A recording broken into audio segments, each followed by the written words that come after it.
ফলহারিণী অমাবস্যা।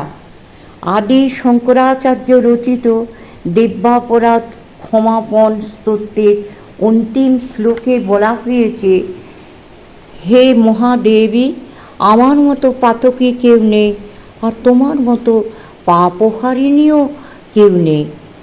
এ কথা মনে রেখে যা ভালো বোঝো মা তাই করো। জ্যৈষ্ঠীর অমাবস্যা, ফলহারিণী কালী পূজা। এক সাধক তাঁর সাধক জীবনের জপমালা নামিয়ে রেখেছিলেন মা ষোড়শীর পাদপদ্মে।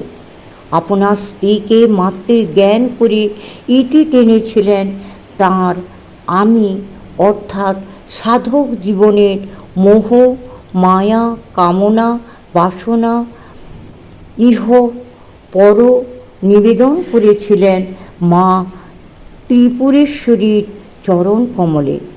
সাধক আর কেউ নন, স্বয়ং শ্রী রামকৃষ্ণদেব আর সাধকের স্ত্রী মা শারদা।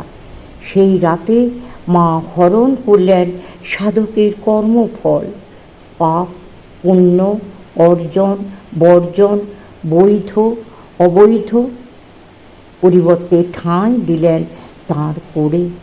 জ্যৈষ্ঠ মাসের এক সাধারণ অমাবস্যা হয়ে উঠল পরশ পাথর, একান্তই মা ভজার দিন। মার চাইতে বড় গুরু তো আর কেউ নেই। প্রাক প্রাণ সঞ্চার মুহূর্ত, অর্থাৎ আমি যখন কেবলই চিন্তা, তখন থেকেই মা আমাকে বহন করে চলেছেন, কখনো মননে, কখনো শরীরে, কখনো প্রকৃতি হয়ে স্তন্যদানে, তো কখনো মা হয়ে শাসনে বারণে কুপুত্রকে বহন করে চলেছেন তিনি। অথচ আমরা আমি হয়েই রয়ে যাই। হয় আমি পৃথিবীর সব চাইতে অবিশ্বাসী, দোগলা, প্রবঞ্চক শব্দ বুঝি এটাই। নামে আমি, অথচ আমি, তুমি, সে, রাম, শ্যাম, যদু, মধু, সবারই একটা করে আমি আছে।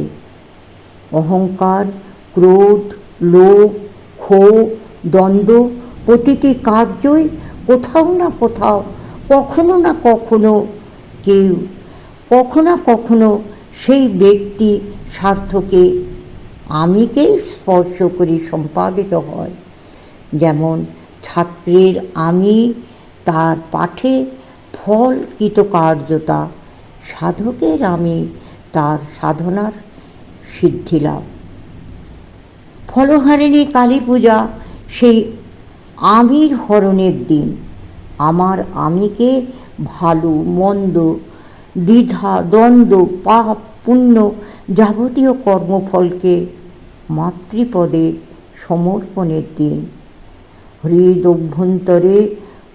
অভ্যন্তরে নিজ সত্তার প্রতি জমে থাকা যাবতীয় দেহকে দীপদানের ঘৃত করার দিন।